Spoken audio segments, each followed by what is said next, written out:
we were fighting for 6.5 years to try and convince someone in the US that it's worth exploring. And everyone said no to it, including the best, like 20 platforms. First of all, I felt sorry for myself. I've learned a lot through the process of trying to convince people to listen to the pitch of Euphoria, the idea, the DNA, and to find the right creator who would be brilliant enough to build this as his own.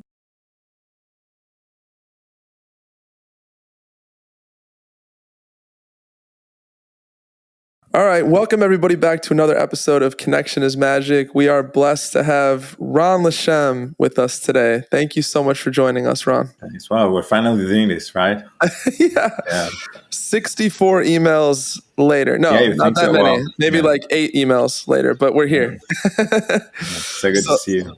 Yeah, so good to see you. So good to be with you. I feel like you're like pretty much a spot on fit, I think, with the message of the podcast and what we're trying to get out there into the world. Thanks. I just want to stress again, thank you so much for doing this. I'm very excited about this, Tom. Thank you. I love your podcast. Thank you. That means a lot, man. So you grew up in Israel, and tell us a little bit about that. What was that like? I know you got into the army, right, very early, which, if I'm not mistaken, is standard, right? In Israel, isn't everybody like required to join early? Yeah, at the age of 18. But you know what? I was working in television since I was 15, I think. And then I joined the military as an intelligence officer, which I was working on a Palestinian peace process and peace negotiations in the 90s. It was quite optimistic time, you know. Then I moved to journalism for a while, and then being an executive, I've done lots of changes. Were you excited about going into the army at that point, or were you like, this is bullshit, I'm a young man, I'd rather be doing something else with my life? Does that make sense? I was kind of a mama's boy. I never went to any summer camps or something. So basically just slipping out of the house was frightening for me. Sending you to training, military training is not very... But I wasn't an intelligence officer, meaning I didn't even wear a uniform. I was working in a kind of civilian environment, like an office. It was you were behind the scenes a little bit in Israel. Right, okay. I've learned a lot. It gave me tons of tools. Yeah, were you always precocious? You know, that's a problem. Maybe that's a problem. When I was 13, I was living the life of a 30-year-old. I had make my schedule and meetings, and I was very ambitious as a kid. But I was also just running away from something emotionally and just coping. The more emotional side or romantic side, I knew I'm a gay kid. Yeah. And it was the easy thing was to focus on a career when you were 13, you know. But it was exciting. I've learned television all my high school years and journalism, and it was fun. Now, what got you on the writing path? You know, was there a piece of art or a film or something that, you know, made such an impact on you that you started thinking like, I got to go do this? Oh, yeah. Well, I can think of many films and books that made me think like, this is what I want to do. But I had zero confidence. I mean, imagine not only as a kid, even like in my early 20s, I thought, well, I'm not an author. I would never be a novelist. I can't even dream about that. But when I came across my first story, the one that caught me, and I felt like I need to shout this, I need to tell this, I want people to listen to this. I was writing a novel, and I thought, okay, there's zero chance this is going to be published. And it was rejected by many publishing houses. And I think in one of the publishing houses, an author I really admire wrote a review saying that after a few pages, it feels like a trick and it's worthless. Oh, no. But when it was published, eventually, it was on the bestsellers list for 2 years, and it was translated into 22 languages, and it was adapted as a film that was nominated for the Academy Awards in the foreign categories. Out of the gate, you're telling me the first kind of, your first piece of work was nominated for an Academy Award? Am I getting that right? Yeah, but it's a curse. You know that. It seems like a blessing, Ron, honestly. Like that seems like everybody would dream of this, no? You know, but But in how's a it a sense. curse? How's it a curse, please? So, it's I know it sounds like a cliche, but you don't want to be this quick stormy fire that would, like, the thing is, I was afraid to lose what I had. It was 2 years of my life flying around the globe with this story, meeting people in China or Brazil that were reading this novel and talking to people, just people who are willing to connect and talk about your characters. That was so exciting. And I think I already knew back then that there are two things that I really want to achieve. And this is going to be my marathon for the rest of my life. One is to be able to tell the stories that I want to tell. Not getting rejected. So it's because I don't mind being rejected. I get a no every hour, once an hour. I mean, it's like, but I want the struggle to be a bit easier when I'm like telling an executive or a publisher, please allow me to tell this story. I want him to have some kind of confidence. And the second thing I wanted to achieve is to be able to choose to work only with people I really love. And today, like 15 years later, I still, like, no matter what, I mean, after Euphoria and everything, I still feel that I'm still struggling. I get rejections once a day, and that's the story of this profession. You get used to it, but also you're not choosing who you want to work with sometimes, but that's your goal, right? Okay, let's drill down on that a little bit more, Ron. Because I feel we have a lot of creative people that tune into this podcast, right? And I feel like those no's can be very devastating. Any advice to those listening on how to gracefully deal with no? So wow. When you get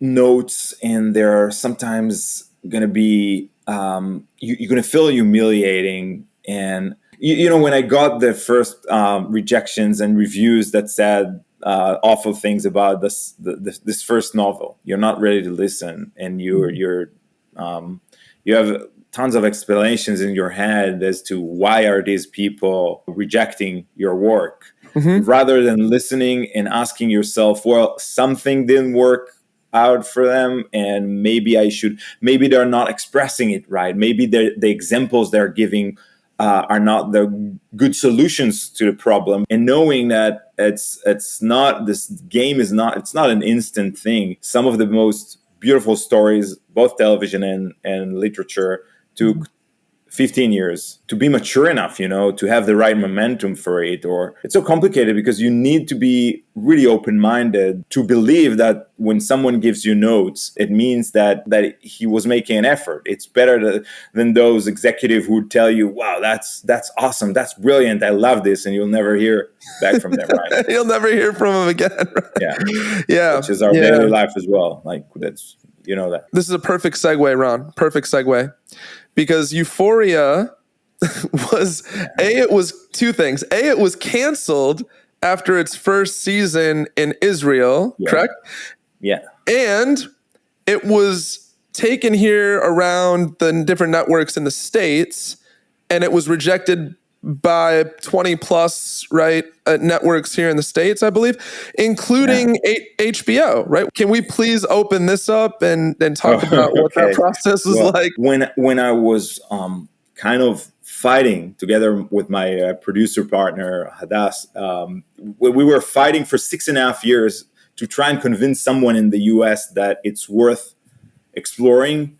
And everyone said no to it, including the best, like 20 platforms. First of all, I felt sorry for myself. I've learned a lot through the process of trying to convince people to listen to the pitch of Euphoria, the idea, the DNA, and to find the right creator who would be brilliant enough to build this as his own. When you sit in front of executives and they would tell you, listen, let's make it a bit more comic, let's add more didactic kind of like mature parents figures in, and you are already exhausted after 20 networks told you go to hell. And then but you still need to be very tough about saying, well, no, I'm going to keep on believing that the DNA that I want to create is worth something. I'm not going to allow any producer or network to try and shape it into something that it is not. If I would have given them the rights, it would probably never be like, I mean, they would buy an option, try to develop something that will look like something else, and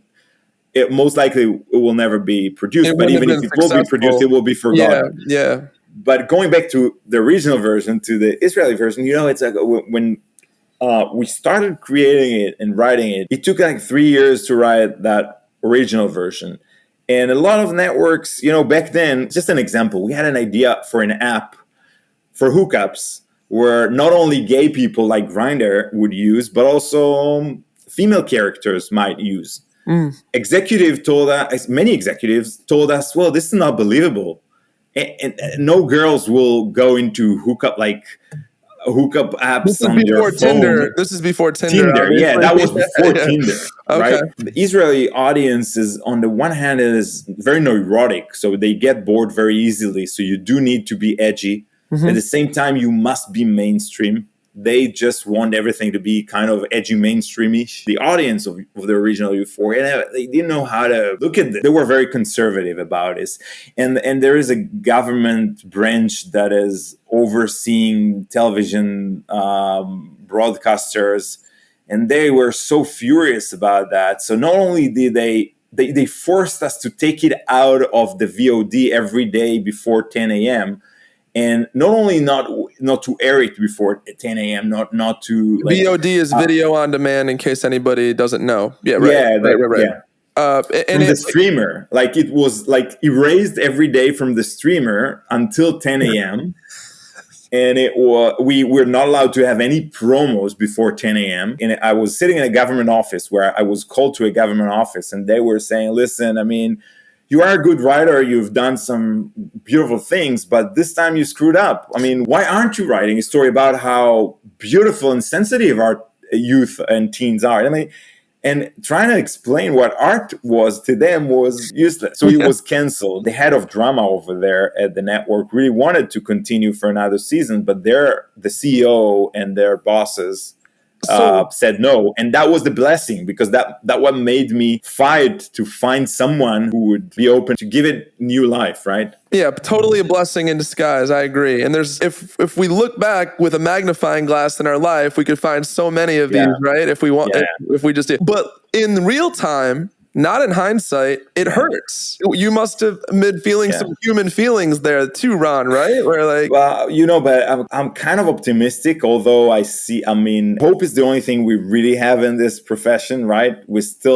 We keep on believing that it will happen, whatever. So I don't know, because it meant something for me, and I was passionate enough about creating it. Sam Levinson, our brilliant director, creator, writer, brought so much from his own soul, in a sense that he brought his life story into the characters. And for me, it works differently with writing. I usually write my alter ego and someone I'm not, and someone I want to be, or someone I missed on. And for me, it like was running naked in the Bolivian, right? Yeah. You never did any of that. You said like that wasn't. Eventually I did. I was running naked on the Bolivian cocoa fields, by the way. You know what? No, the thing is, so when I was 21, Israelis, when they're 21, they usually go a moment after the military service. They fly to South America or Asia for a year. If they're spoiled kids, or like the nerds one, would go to, I don't know, Australia, right? But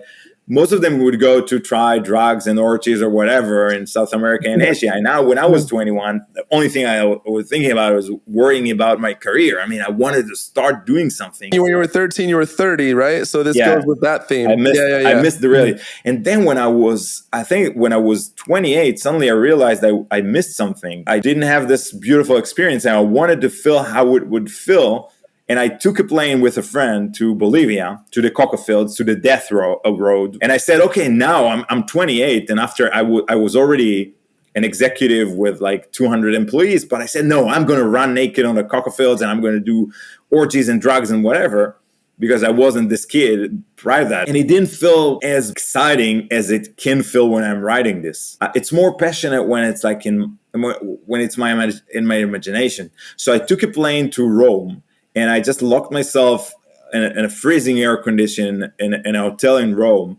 And I opened my laptop and started writing about running around naked in the coca fields in Bolivia and having these orgies and sex and drugs and everything. And it's more fun and meaningful when I'm imagining it. And for me, it's always about being able to be someone else. And writing is all about the ability to feel what people who are so different than you can feel. Definitely. Is you doing that though at 28, Ron, the crazy stuff? Yeah. Is that what led to you writing Euphoria? I think, yeah, Euphoria started with that on the one hand, having some kind of yearning to teenage years that I never had and never experienced.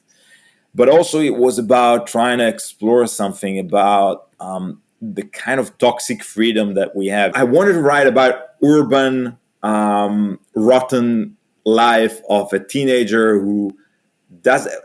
I want to write about how 15 maybe is the new 30 because they're exposed to anything. They're coping with things that in the past they're not mature enough to cope with, but they know already everything. They're experiencing everything. And at 15, they're kind of living things that we used to live when we were 30. And the mental health epidemic right now with that age group, by the way, maybe it's because they're having to be that and they're not ready to be that or something, right? Maybe. Totally. Yeah. Mm-hmm. On the other hand, like 40 is the new 25, right? Yeah. And if 15 is the new 25, then you're stuck at the same place for so many years and it's kind of gets you bored. Yeah. And I wanted to write about an urban commune of kids who were exposed to a trauma together, to a teenager that was killed, a real story, who was killed in a nightclub. And I wanted to find the souls that were around there that night and write about how they find themselves in a kind of an urban commune on a rooftop overlooking the hectic city with a jacuzzi full of beer on the rooftop, and you have no parents at all. And there's something about television, in films, you might find films that with beautiful films with a teenager lead character who would still feel like an Oscar. It's not a teen drama. It's a meaningful film with a teenager character leading it. But on television, the moment you're approaching an executive on any network with a story with teen characters, they will tag us as a teen drama. So then it needs to be didactic. Then you need mature, responsible figures, parents right? to guide. Yeah. You don't treat the teenagers as mature, right? Yes.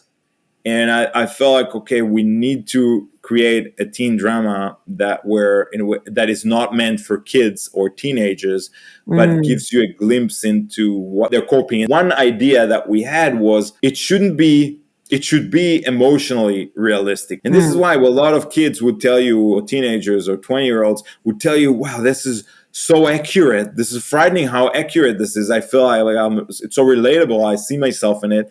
Yeah. But at the same time, they will all say, well, I mean, no one lives like that. It's emotional realism that makes it so powerful, I think. To weave all that together, I feel like you don't need the parental figures anymore because in the modern society, 15 is now 30, right? So it's like there's no need for them. Yeah. That's really interesting, Ron. That's interesting. So what is the predominant difference then, if you could articulate for us, between like the Israeli version, right, which you first created, and like the American version? Like what's the primary difference? In our world today, every 2 years is a new generation. Technology creates different teenagers, and it even reflects physiologically their brain. Like it's different generations. So the fact that the original Euphoria was in 2012, there are completely different things you want to explore now. And also that we're so blessed that Sam Levinson agreed to create his own version, his own story, and be writing it, directing it, and creating this incredibly beautiful thing. And I had this experience when I'm creating a show, a first version, it can be in Israel and Europe, and then someone takes this show and remakes it into another culture. Yeah. And a lot of my friends, when their show is being made in a different language, they're obsessed with fighting for a character, for a Right. word, for everything. When I watch my show being remade in Korean, I'm flying over and I sit there and watch and learn, and I feel so fortunate that someone else is giving the characters his interpretation. And I feel blessed because I love how television is doing that globally, doing that overseas, doing that. So I love how a show I create is remade in so many different cultures. No, that's beautiful. And let me bring that home, because we've touched on this before, Ron, about ego maybe preventing a lot of artists, creatives, like, no, it's got to be my way, my vision. You're too attached, and you kind of block this beautiful evolution to something, right? And so that's so important, so important. Cinema is the dictatorship of a director, and on television, usually what I love is that you're cooperating with friends and people who are completely different than you. You're sitting together in a room and trying to create something together. And there are weeks where I feel I need to be completely alone. I find myself writing in bed with my laptop, total darkness, freezing with the air condition, and just writing for hours. On the other hand, there are weeks where I feel I need people around me and I'm too lonely about it. I mean, I'm writing a book. I'm so lonely for such a long time. Then I miss this adventure of television, this journey where you have, and being a showrunner, being a writer on television means that you are leading people. You have responsibility for careers and people, and sometimes 150 people. This is what's so beautiful about television that you don't have on cinema, unless it's a show about 20-year-olds where you decide to bring a 20-year-old, 25, 30-year-old showrunner and have this showrunner guided by a mentor who is an experienced showrunner. But usually 99% of the showrunners, they'll be 50-year-olds, 60-year-olds. It's not like in the past where you felt, no, I mean, 50-year-olds or 60-year-olds, they don't have anything to say about the world. I mean, it's a world of young voices. No, you need to have some kind of long life journey in order to last for 5 seasons. I'm learning this profession for 20 years now, and I still don't know half of it again. That's beautifully said. Yes. Thanks. And needing that other perspective, also to balance it out a little bit. There's just things you're going to know at 50 and 60 that just some of it's impossible to know, right? At 20 or whatever. Let's get back into the storyline here of the rejection from Israel, then, finding your way into the States. What is it like when this starts to pick up momentum and starts to become a hit show? Just talk us through like those emotions. I want to know. First of all, you can't find one single moment where you can really be happy and not worried, right? Because when you get a phone call saying we want to try and buy an option and develop it, it doesn't mean anything. You're going to be one out of 160 developments in this network where only one will be made eventually. Then you get a phone call, well, we're going to film this pilot. And you say, well, I mean, you're going to be 1 out of 15 or 1 out of 5. And now you're even more afraid of losing it. And then you are afraid that you're going to collapse within the season. You don't feel catharsis at any point but one point. The fact when you start realizing that person, the artistic soul who is leading the way, is doing such a brilliant work. First of all, the one thing I love more than anything else is sitting in front of the white blank page and start drawing ideas. Sometimes it would be an algorithm of an idea. Sometimes I will be drawing a picture or something, and looking for the things that people I want to be and people I want to be with. And this is the journey of writing. And then just thinking about it. And this is what I'm so excited about. The moment where a project is being, even like the stories that I'm writing, 100% myself. I'm really struggling when they're out there. When I'm embarrassed. I'm worried. I was never happy when a novel or TV series was premiered. Never. Or succeeded. Okay, wait a second. So this is something I say often, Ron. I say, we need to focus on our craft over the scoreboard. And you're kind of saying that, right? Yeah. A lot of us, when we choose what is the story we're going to devote ourselves to as writers, we choose for the wrong reasons. We think of a story and we say, well, this is going to work now, or this is going to be, well, people want to hear this story, or this is important, or whatever. But you're forgetting that you're going to spend 5 years of your life with the story, or 10 years of your life with the story. And the one and only thing that should matter is falling in love with, being extremely passionate about being this character. And then you start building it. I always go back and remind myself, what was the reason? What is the naked truth with the story? Because there's so much noise and disruption would take the story sometimes in wrong directions. Mm-hmm. And I always go back to, what was the one single thing I fell in love with? You will be sometimes throwing away everything you've done and starting from blank page or blank Word document and writing a whole new take on the same pilot. If you don't really love what you're dreaming of or confident about the idea that will be made eventually, you're going to collapse on the way, right? But this is also so relatable to every creative field. Or if you're building a business, you build a business, you're an entrepreneur. Oh, that didn't work. That didn't work. That didn't work. To me, I use the word iterating. Does that make sense? Like, always be iterating. And you're just going to continue to get more and more to the essence of what it is you're trying to do. But the iterating can be really uncomfortable. It's almost like a birthing process, isn't it? It's like you're constantly giving birth to another version. Basically, what we are lacking, we don't have any long thoughts anymore, right? Every moment I start thinking of something in our daily life, I'm interrupted by a text message after 20 seconds, or someone steps into my office, or another thought, something that I'm worried about, and production issues. So what I'm mostly trying to find is the opportunities to have one thought that can last for 6 hours, 10 hours. And for that, what I do, I will take a flight or drive to somewhere I've never been to, where the scent is different, it smells different. And I'll just start walking, and usually places I feel kind of detachment, rootlessness, right? A city, an amazing city I've never been to in China or Argentina. I'll start walking, losing my way, but I'll be walking, not knowing where I'm going. You have a thought where you are exploring an idea. I'm thinking about your character. I'm thinking, okay, I'm going to take the character left or right, and it lasts for 6 hours.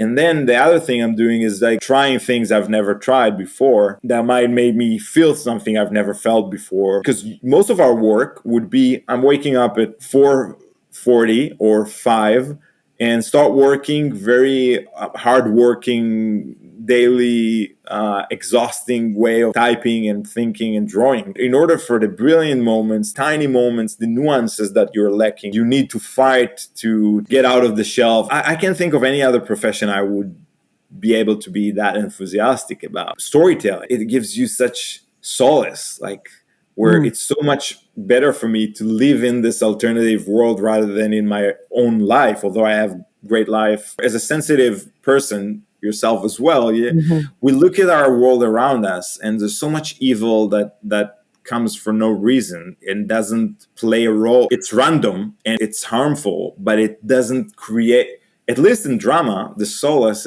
comes from the fact that every evil has a purpose, and it changes the characters, and it makes them better, and it tries to stay within the boundaries and rules. And I can be the god of the story and make sure that I don't harm our character too much. You can bring justice, meaning more particularly to these ills, versus in the real world, like there's just ills that happen. That's such a good point, Ron. One of the things I've been able to do in my life is, man, I've encountered so much adversity, and from chronic health problems, losing my dad at 12, addiction. I keep finding a way to alchemize these things, to really like turn them into gold. It is a lot harder to do that in real life than it is when you're writing. It's like so much easier, right? The reason behind Euphoria originally was to say it's okay to be not okay, right?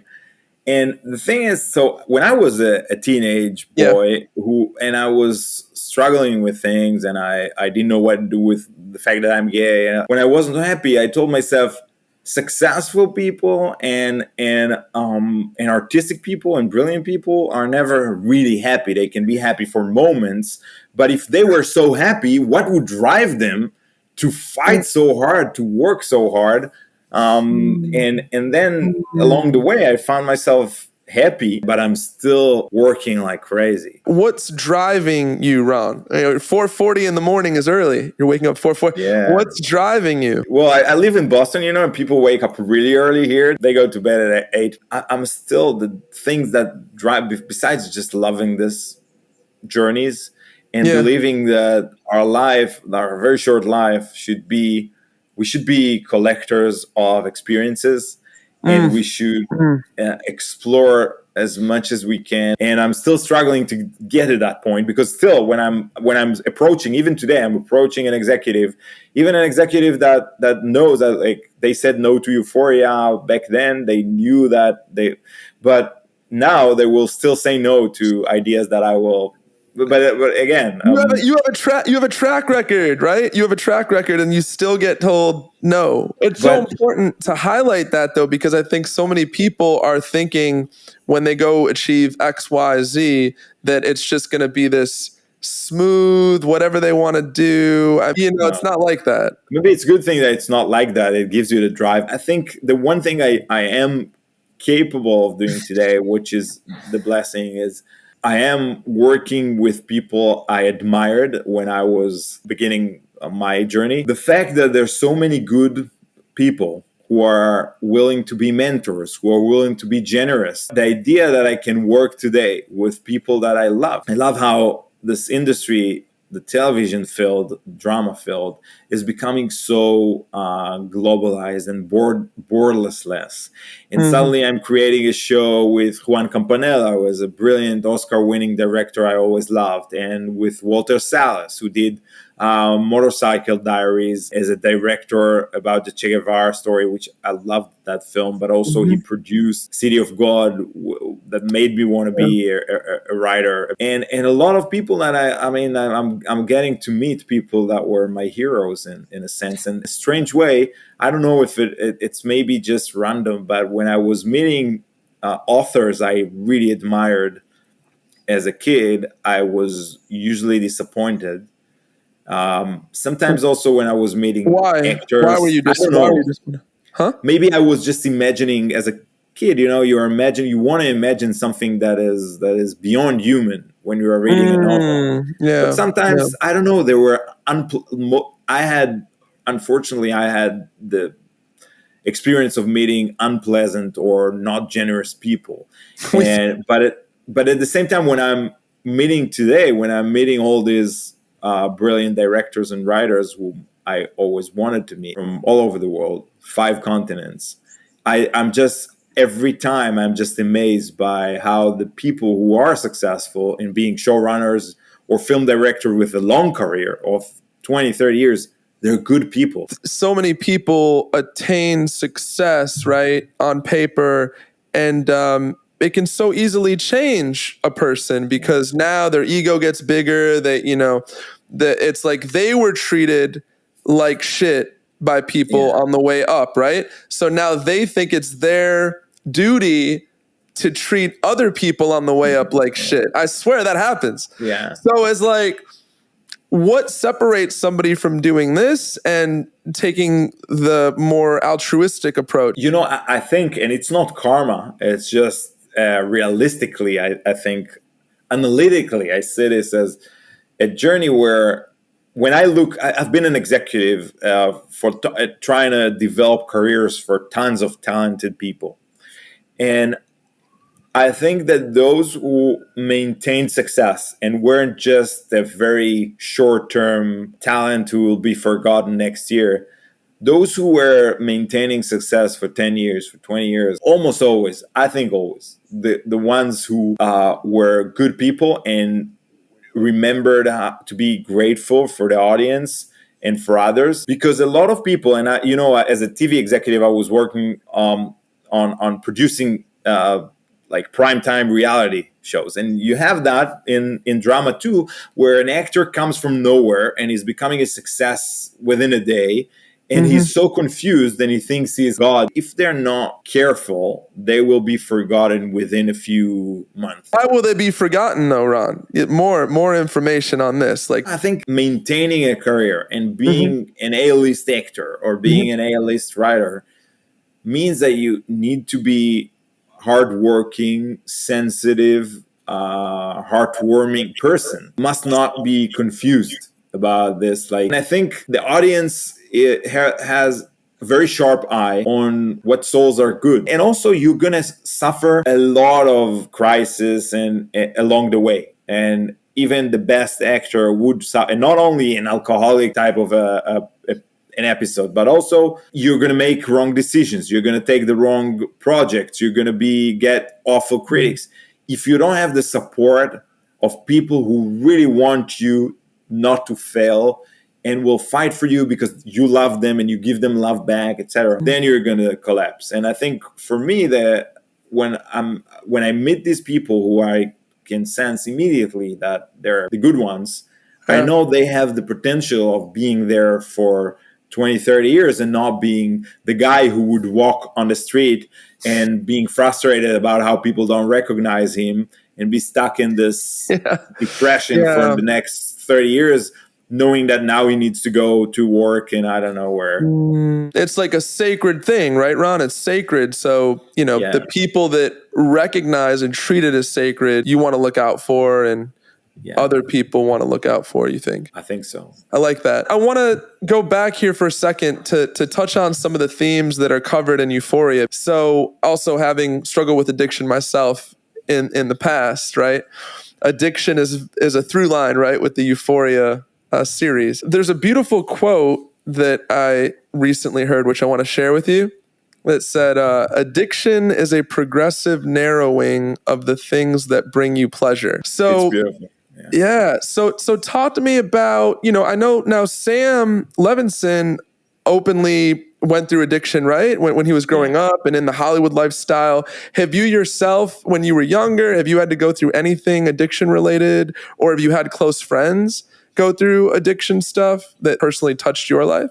Yeah, so first of all, of course, I had good friends who were struggling. Knowing that I have this tendency to, I'm the one who would be addicted more than anyone to anything, whatever it will be. It will start with the coffee would make me addicted. Anything would make me addicted. It's either 0 or million. My life is always about trying to stop myself for trying those things that will make me lose control. And then in the writing process, it's the only place where you can truly lose control. You can do whatever you want. You can go to the extreme, hardcore, anything. I was mostly suffering from depression as a 20-year-old, I think. And for a year, I was treated. And going back, so I was a very sensitive kid, and I think it's part of it was the fact that I was born a few weeks after my cousin who lived next door to us, and she was 8,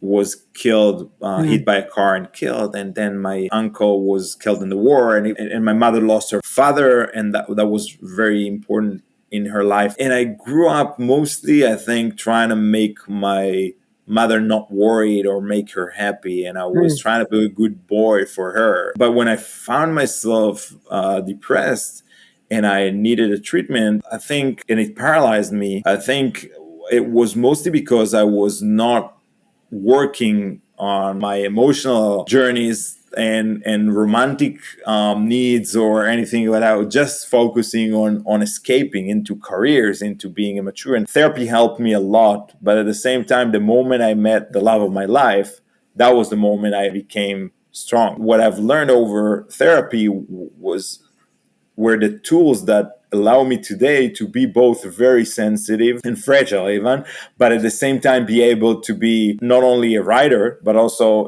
for time to time being an executive and for 300, 400 people. I love this balance where you can feel how vulnerable you are and love it and be grateful for that. Saying. Yeah, that's beautiful. Just focusing on myself for a second, it's the basics. It's being able to stop and listen. You know how it is that you suddenly realize that, for example, you had dreams when you were a 6-year-old that were recurring dreams that are so clearly trying to shout something to you, and they were there all along your childhood, and you never even stopped thinking of what my soul is trying to tell me. This therapy forces you to stop and just and ask questions and explore.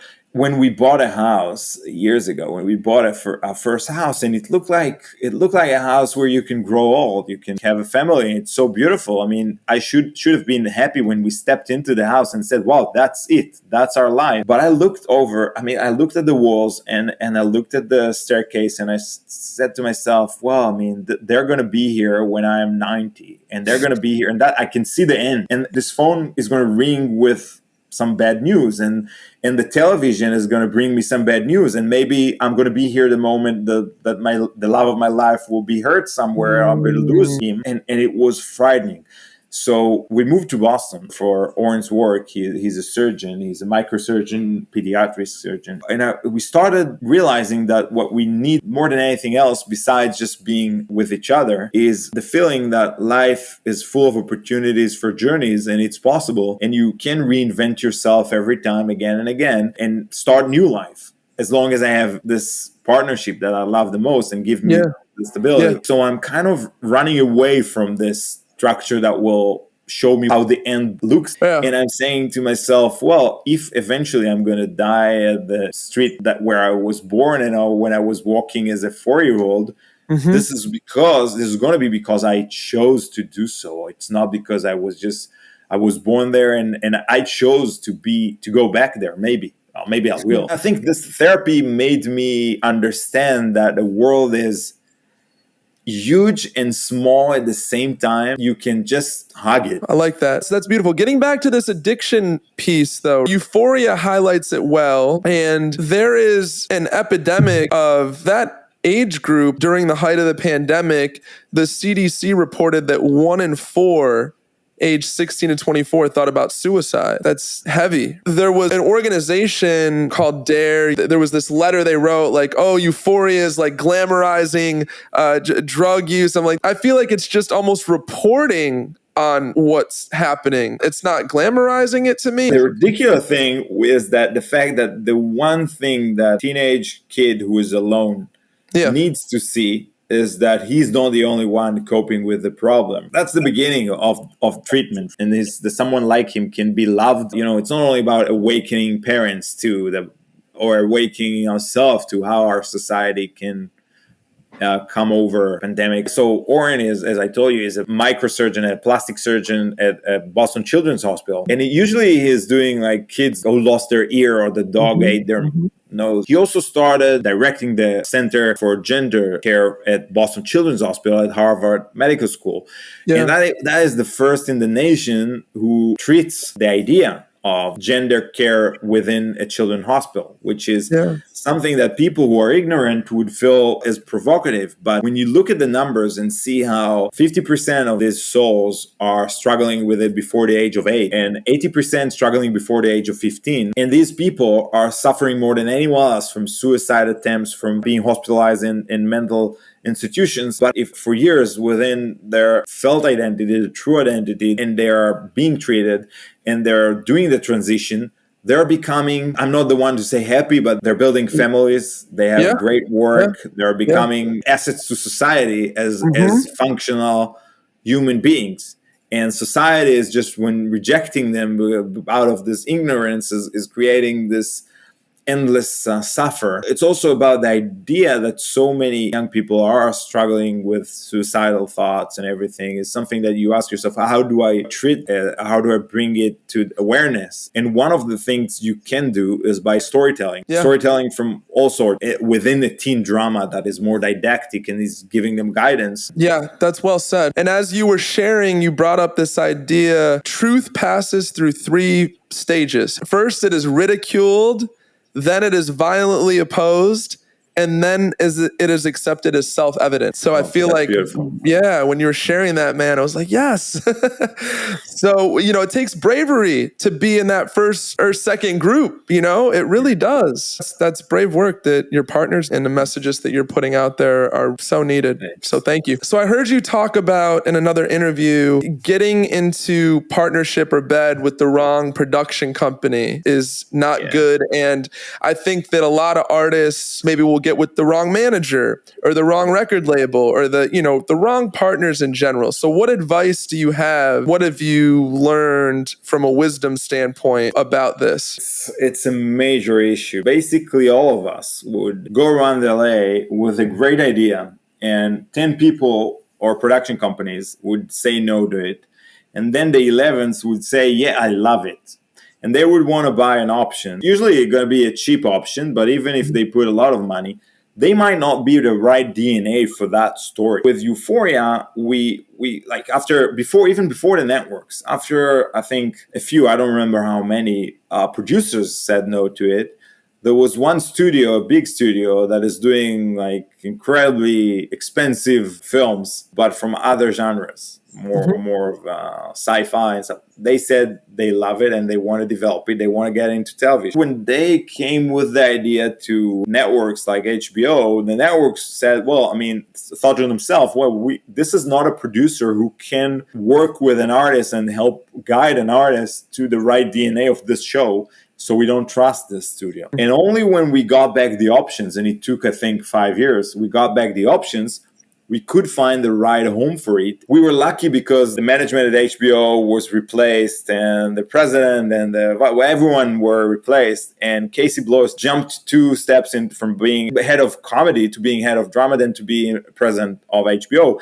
And he remembered the pitch. But I think he felt like, first of all, he needs a producer who would be the right one for this DNA. A24, who are producing it, they've done Lady Bird, and they've done the Oscar winning film Moonlight. This is a type of a DNA, a type of creators that are right for this type of a story. It's not even like a good producer or bad producer. It's a producer that would be right for this tone. But a lot of us, even today, I think about myself, if 10 people would say no to me, I would most likely be convinced to go with the 11th. But are you getting married to the wrong person? Your relationship with the people, they're going to be the success or the failure and everything. So I don't think there is a right or wrong way to deal with it, but you must be aware of it. You must be brave to say no. Everyone would tell you your career is defined by your ability to say no to opportunities more than it is defined by your ability to say yes to opportunities. Yeah, completely. Just heard somebody in an interview say,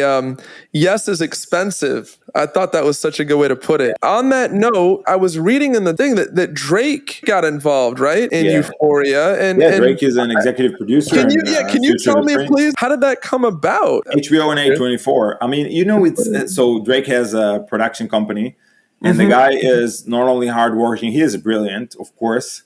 He'll show up to the table reads, I heard, right? He's showing up to things, right? And he was doing television before he was doing anything else, right? I mean, he's just brilliant. When Hunter Schafer was involved in writing the special episode in the pandemic, and you realize what these incredible talents are capable of bringing to the table. That's a blessing, right?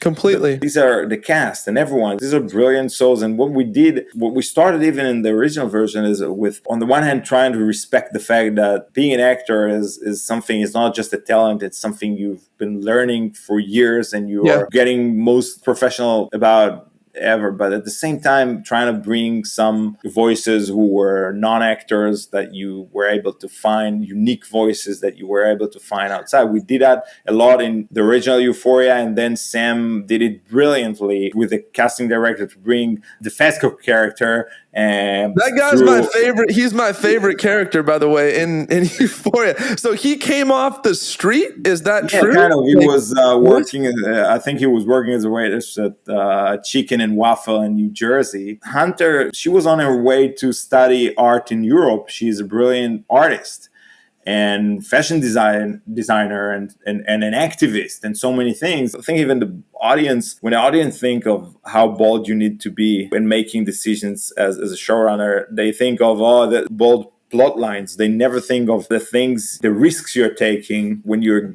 thinking out of the box and taking these powerful decisions that are creating something. Because I'll tell you what the thing is. Like, basically, this industry works in a way where you're creating 500 shows a year in LA. All these shows are being made based on something that is called a mandate. Like, every network is trying to create every season a list of what they're looking for, what's going to work. And these lists that are sometimes today even being made by with the help of MBA graduates, like people who are not artists at all, but trying to analyze what's working right now. They're building a formula of what's going to work. And then 500 shows are going to look the same in a sense. And you and I are going to step in with a unique voice, and they will say, well, but this is not what we're looking for this year. Eventually, the shows that are going to be breaking the China and being the number one hit will always be those that 20 networks said no to. With Stranger Things, like they came with Stranger Things to 20 networks, everyone said no to it, and everyone told them, well, you can't do a show with the point of view of the kids. You need to have an FBI guy leading the show as a point of view. It will never work. But eventually when it was made, and because it is so unique in the field of like 500 shows, only then it was biggest hit Netflix ever had until that moment. It was the most watched show ever. When you have a show that comes with a unique voice and has the potential to be breaking the China and doing something brilliantly new, you should expect to be rejected by 20 networks and fight hard for. Our fear is from spending 5 years of your life on a story and being produced and then disappearing and being meaningless, forgotten, and forgotten, and being and have no impact on anyone, and being one out of 500 shows that are being made for nothing, right? Again, speaking to the resistance that these types of things get, the 30,000 foot view that we're speaking from, I think is easier than when you're actually in the battlefield, like pushing and going through the resistance. It's hard, man. But I love what you're saying, because you've said it a few times now, Ron, pulling back and recognizing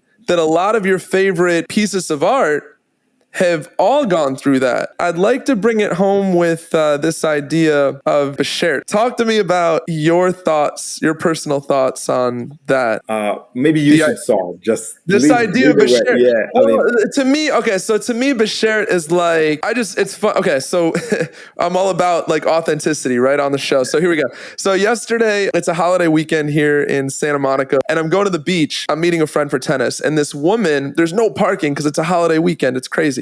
And this woman's like, take my spot. She just sees me looking. That was very nice. Okay, so I take her spot. After I park in her spot and get out of the car, this guy comes up to me. I've never met before. And he said, connection is magic. I watch your stuff all the time. So I'm like, whoa. And it would have never happened, had I just told you. She had to flag me down and say, hey, I think that's a little wink from the universe, a little whatever you want to call it, things like this. I love that. So I always remember how all the things that I really wanted and didn't get, sometimes it would be jobs, positions. I wanted to be running a network that I was dreaming to run. When I got or shows that I didn't get a green light for, I always look back and see how it was a blessing eventually, and it led me to better things. And I hope it also makes me a better person. One thing that really helps me is you need to fall in love with the human race again every time. The worst disease right now in some countries is lack of empathy. I think we have less empathy than we ever had in the past. The ability to see the suffering of someone else and feel it on yourself, and hear in news that kids are dying somewhere and not really being able to feel sorry even. What helps me awaken every time is falling in love with the human race again. And it will, for some people, it will happen from going to a new place where I'm just fast again, walking in Japan somewhere, or in Africa somewhere, and look around me and see how this universe is just a huge heartbeats of people who are looking to connect. For us, me and my partners, the fact that we're doing a lot of shows now that are globalized and international, the fact that I am able to write a show and then bring filmmakers from 10 different countries speaking 10 different languages, the ability to connect, to create a show that is being created in Argentina, the US, and the Philippines with artists from so many, or for us as an Israeli Jewish guy, creating shows with Muslims and Arab friends across the border, or filming in Morocco. These are things that make this whole journey more meaningful to me. Beautiful. Yes. And connection is magic. Yeah. I mean, you're bringing all these. It's like the minute we're born, everything is stratified. Socioeconomic, race, gender, everything is stratified. really like we're more alike than we are not alike. That's just the facts. Yeah. And the media is very smart. They're manipulating. I think they are. They're manipulating it because if you feel separated, one, I feel like it's easier to have power and control over somebody that feels separated and isolated. Then you'll look to other things, the wrong things. It's getting us away more and more from like our true essence, which is we're more alike. So thank you for speaking to that, Ron. That was good. Thanks. Yeah. The last thing I want to say too that I observed from Euphoria, I had a theory and I just want to see how this lands with you. Are you ready? When I watched Euphoria, there was something I noticed that was kind of like peculiar. There was a lot of banging on doors. Like, do you know that? They're banging on doors. And I'm almost like, is this some type of metaphor for like, everybody's pointing to everybody else like, fuck you, fuck you, fuck you. But nobody's like looking within themselves, right? Like, that's nice. I love this. I love this. Well, I never thought of that. It's beautiful. Okay. Thank you. I'm glad that landed for you. I'll take the validation. Yeah. Thank you so much for joining us today, Ron. I really appreciate it. I think a lot of great things were shared in this interview. Yeah. Where can people keep up with you online? Do you have an online presence or any sort of social media that you want to put out there? Not really, I'm not really using my Instagram account, which I have. Not really? Okay. All right. It depends. When I write stuff and when I'm filming, I just disappear from the world and I live in this alternative universe. But other times, I'm on LinkedIn. I'm trying to, when I'm not writing, I'm trying to reply to anyone who writes to me on LinkedIn. That's awesome. Okay, write them on LinkedIn. You like Instagram and my Facebook. I mean, I'm trying. I think it's beautiful that you want to pay it forward. Like, I love doing the same. I think it's beautiful. And then Euphoria season 3 is, you said October, right? Is that? Yeah, is it? The production starts. Okay, yeah. Production starts. And I'm trying, when I do have the time, mostly when I'm trying to meet people or audience who will be meeting students. I think that's like meeting students who are just at the beginning of their careers and going to campuses. And this is something I'm trying to do as much as I can. Speaking to them, it's so important when people are trying to be focused about how are they going to build a vision for themselves and a voice for themselves. That's beautiful. Yeah. Your karmic bank account, Ron, is like overflowing. It's overflowing. I can say that about you. I appreciate you. I appreciate you. Thank you. Thank you. All right. Bless. Thank you, everybody, for joining us on this episode. And we hope you got a lot out of it. We'll see you around. Thank you.